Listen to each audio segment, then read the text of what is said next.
Good morning. We are extremely pleased that you are here. It is good to come together for the purpose of co-creating. Do you agree? You're knowing what you are wanting, an evolving thing. Jerry and Esther were sitting in the room next door, relaxing, getting ready for this, listening to all of the sounds that are going on around. And Esther said, let's talk to Abraham and see what they think about this. And we said, we think it is the perfect environment in which to discuss the art of allowing. Because in the world in which you live, there are often conditions that are, in this moment, out of your control. And the art of allowing is about how you respond to that. Most people offer most of their vibration in response to what they are observing. So if there are wonderful conditions, then they have wonderful response. But if there are less than wonderful conditions, then they have less than wonderful response. And then they feel powerless because it feels like the conditions which they cannot control are the reason for the way they feel. And then they feel that powerlessness because nothing is more important than the way you feel. The way you feel is your indication of how well you are in any moment of your feeling, allowing the alignment between you and you.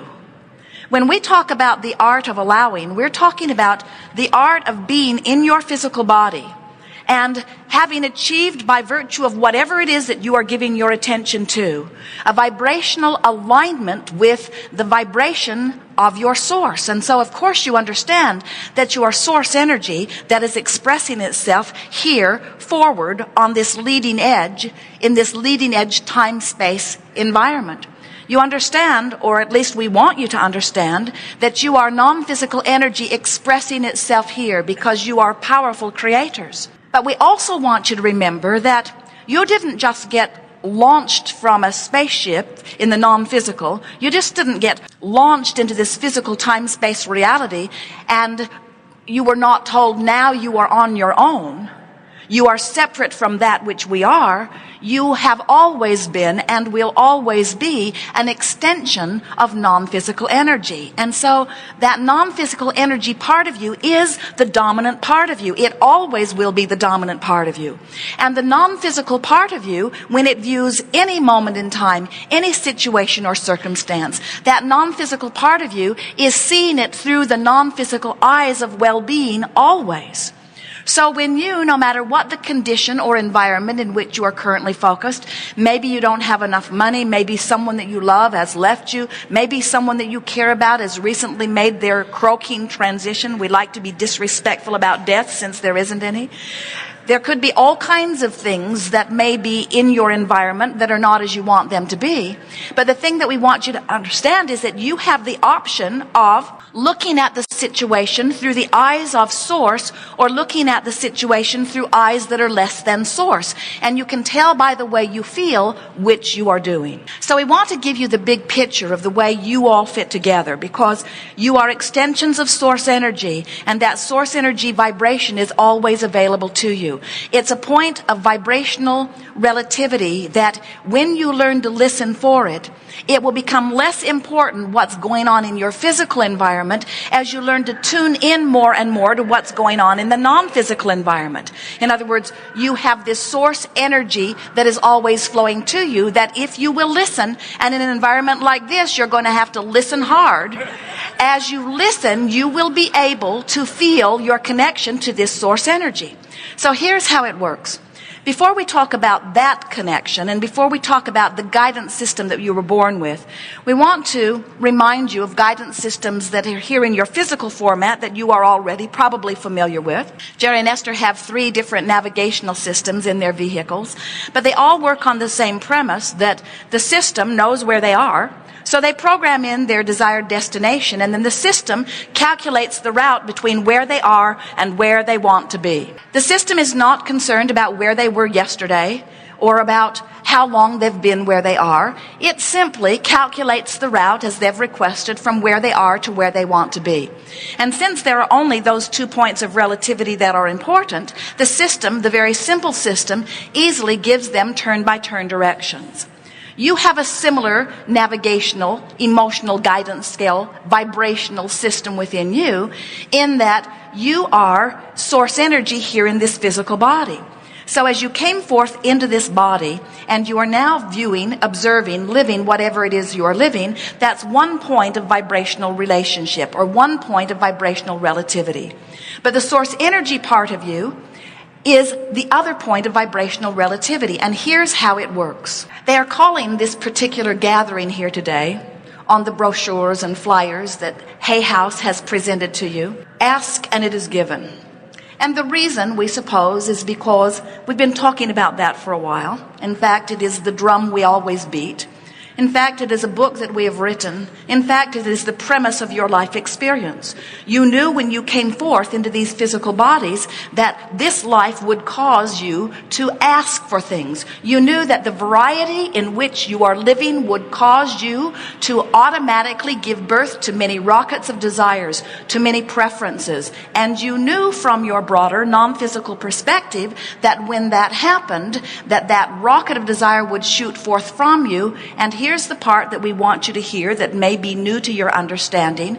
When that preference is born, the non-physical part of you becomes immediately one with that preference. In other words, when you know you don't have enough money and you want more money, source energy immediately becomes a vibrational match to that improvement in your financial flow. In fact, every time you live anything, someone's rude, you don't want that. You want someone to be nicer. When you're rude, you want to be nicer. When things go wrong, you want them to go right. When you don't have enough, you know you want more. When you are sick, you want to be well. When you are confused, you want more clarity. In other words, the contrast causes you and every consciousness, even the one-celled amoeba in the ocean, to launch constant new preferences. And when you do, they are answered every time immediately. So we call that step 1 and step 2 of the 3 steps of the creative process. Step 1 is life will cause you to ask. Step 2 is source not only answers what you're asking for, but becomes a vibrational equivalent to it. So then we like to say to you, so now what's happened is you were source energy, you came into this body, this experience caused you to expand still further, and the non-physical part of you has become complete with that expansion. The question is, the question that step 3 asks, the question that the Art of Allowing workshop asks is, where are you in relationship to that which you have evolved to? In other words, are you letting yourself get up to speed with that which you have become? No one died. We'll let you know if anything bad happens. Your son. But then he's going to get out there with others. And if they're doing the same thing, needing him to behave in certain ways so that they can appreciate him, then he's like a cork on a raging sea, first of all, trying to decide who he should please. And just when you think you got him trained, he'll marry some girl and then he'll do what she wants.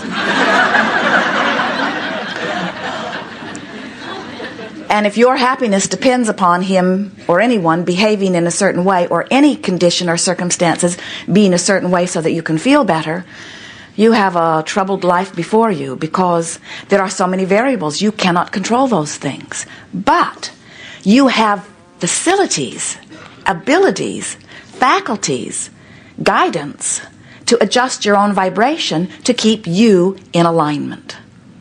So when we talk about balancing of energy, when we talk about coming into alignment with who you are, when we talk about being a vibrational match to who you really are, when we talk about your desires and your beliefs matching, what we're really talking about is using your emotions to help you contour your own vibrations into alignment. And when you do that, your circuits are wide open. And when your circuits are wide open, circuits to what? Circuits to source. When your circuits to source energy are wide open, you must thrive. You're clear-minded, you're sure-footed, you feel good. Everything in your experience is delicious. You are then the being that you were before you came forth into this body, only you're more than the being that you were before you came forth into this body, because now you're the being that has come forth into this body.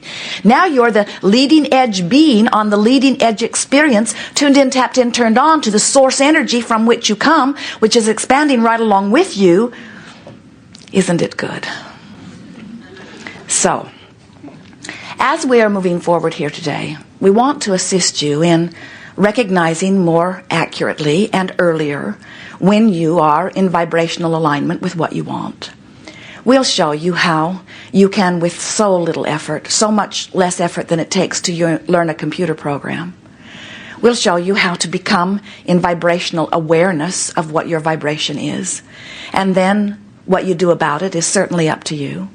We see this art of allowing. We love those words. Art of allowing is what we are calling this gathering. Art of allowing my connection to my source. That's really what that means. It doesn't mean the art of allowing or putting up with or tolerating all kinds of awful things. It means the art of finding my alignment and therefore living in joy no matter what's happening around. It means achieving such vibrational alignment with who I am by looking for positive aspects, by making books of appreciation, by wanting so much to feel good, that I hold myself consistently in vibrational alignment with who I really am. And then contrast is going to be in my experience. And there may even be problems that I project into my future. As fast as I project a problem, which is really the asking, isn't it? Right on its heels comes the answer. And you can get so good at projecting problems into your future with answers right on the heels that the answers can actually manifest simultaneously with the problem, so that the problem never reaches your awareness. That is creation at its best, where the contrast keeps producing the new, better experience, and before you even have a chance to know new, better experience that it hasn't come about, it comes about. And as quickly as you can identify that you want to know, or that you need to know, or that you would like to experience, circumstances and events have already been arranged so that you are living what you are wanting almost as fast, or even as fast, as you are asking about it. It's a lifelong art. You will never get it done. You will come back lifetime after lifetime for the joy of it. Not because there are some rungs on a ladder that you must climb, not because you're getting marks on the chart, not because there is some hierarchy that you are hoping to achieve, not because you're wanting to achieve some sort of perfection and then never come back again. You are creators who love creating. And we are here to tell you that there is no place, anywhere, anytime, any place that is more delicious than this time-space reality in which you are focused. The contrast is so prevalent. The variety is so amazing. Your ability to focus has never been better. And now you are remembering who you are and coming back into alignment so that you will be the absolute enjoyers of the joyous life that you are creating. So, what you've been living has your attention. And as most things have your attention, you focus upon them. We like to say you beat the drum of them. And as you beat the drum of these things, you activate vibrations within you about them. And then law of attraction brings more things that match those activated vibrations to you. And as you then notice the things that are coming to you in response to the little drum you began beating, you begin to beat the drum a little more because you're now observing the things that you were just pondering before. And then those activated vibrations can often become dominant vibrations. That's what a belief is, a belief scheme. Since everything is perceptual, you have the ability to change those vibrations. And we'll talk a lot about that here today. We want to start by saying to you that it's normal, a large part of your vibrational offering. And you get what that means. Your vibrational offering is like a motor that's always running. It's like a signal that's always being broadcast from the tower called you. And law of attraction is reading that signal and matching it with circumstances and events and ideas and memories that are equivalent to it. So as you are pondering or remembering or imagining or musing, as you are observing, as you are doing any of those things that you do when you focus your thoughts, you're offering an active vibration. And the more you do it, the more dominant it becomes. So when it becomes dominant enough that it is manifesting regularly, then it's easy for you to believe it, because you say, well, there's